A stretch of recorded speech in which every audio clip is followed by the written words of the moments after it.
ये सब जानवर अपने घर छोड़कर और जरूरत का सामान उठाकर कैलाश नाम के एक दुष्ट बैल की वजह से जा रहे हैं। आतंकपुर वाले भोले और अनपढ़ जानवर हैं, इसलिए कैलाश ने उससे उनकी सारी जमीन अपने नाम कर ली है। हमने सपने में भी नहीं सोचा था कि कैलाश हमारे साथ ऐसा करेगा। अब हम क्या करें, कहाँ जाएं? मुझे कुछ भी समझ में नहीं आ रहा है। अब आप ही कुछ बताओ चाचा जी। अब कोई रास्ता नहीं है सिवाय देवताओं की मदद लेनी होगी, तभी इतने परिवारों को मदद मिल पाएगा। ठीक है कहकर गांव के कुछ जानवर जंगल में उस खास जगह पर जाते हैं। वहाँ पर हमेशा की तरह एक बैल अपनी आंखें बंद करके बैठा हुआ था। किसी को भी हिम्मत नहीं हो रही थी उसके पास जाने की। आखिर में वही बूढ़ा बैल सामने आता है बात करने के लिए। आप ये तो जानते होंगे कि हम यहाँ पर क्यों आए हैं। आप बस हमारी मदद कर दीजिए। बदले में ये आतंकपुर वाले कुछ भी करने के लिए तैयार है। आप जैसे कहोगे वैसे ही आपका सेवा होगी। उस बूढ़े बैल की बात सुनकर आंख बंद करके बैठा हुआ वो बैल एक जोर की आवाज लगाकर खड़ा होता है और ऐसे कहता है, तुम्हें मेरी मदद चाहिए।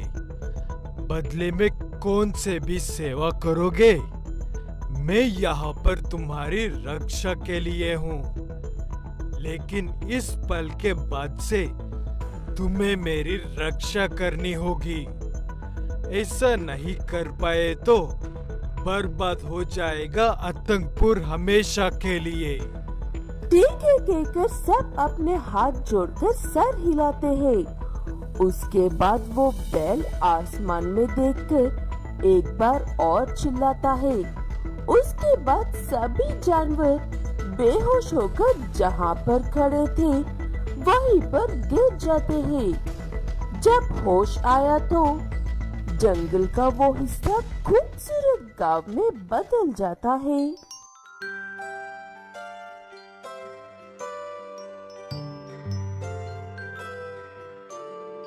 उन्होंने हमारी सुन ली, हम बच गए हैं।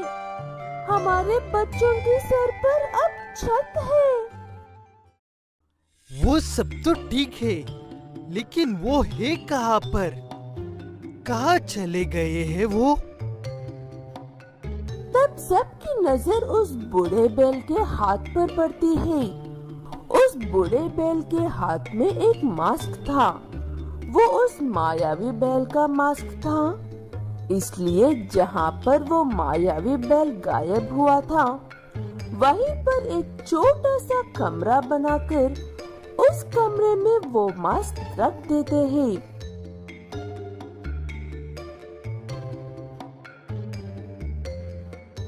मुकुट चाचा जी के हाथ में था, इसीलिए इसे सामने वाले घर में रहकर चाचा जी ही नजर रखेंगे।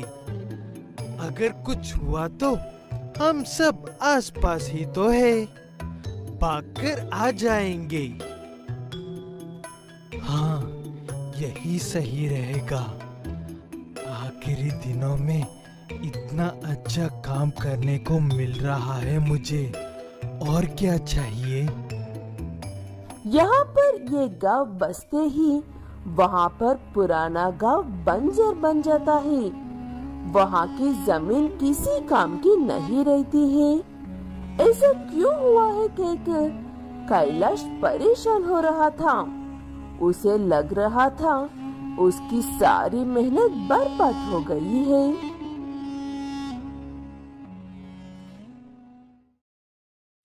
मेरी इतनी सालों की मेहनत बर्बाद हो गई है।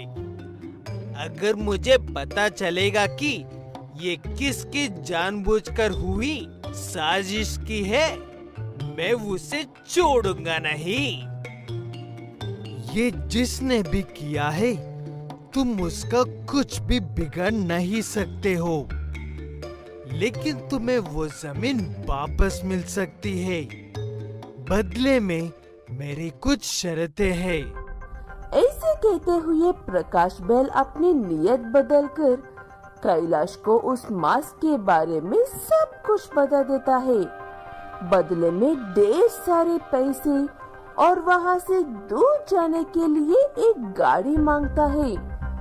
कैलाश बैल खुश होकर उसे वो सब दे देता है और प्रकाश बैल वहाँ से चला जाता है।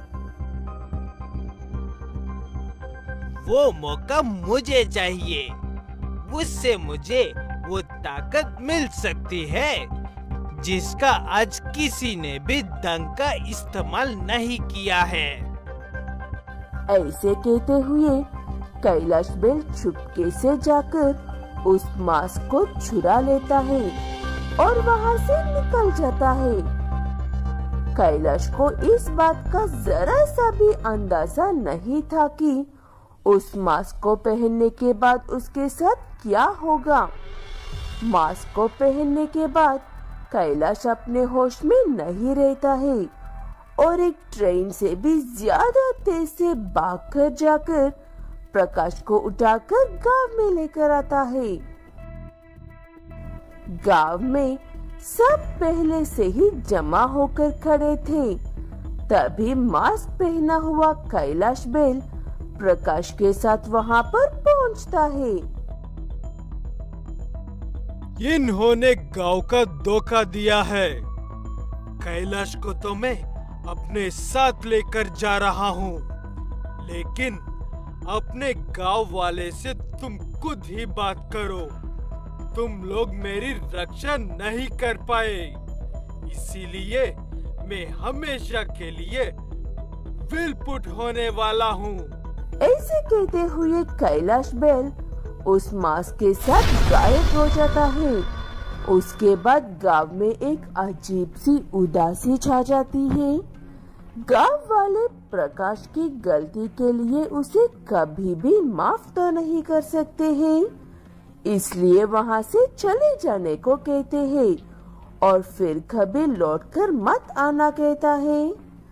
उस मायावी बैल की बात के अनुसार धीरे धीरे गांव बर्बाद होने लगता है और प्रकाश बैल भी बहुत सी बीमारियों का शिकार होता है।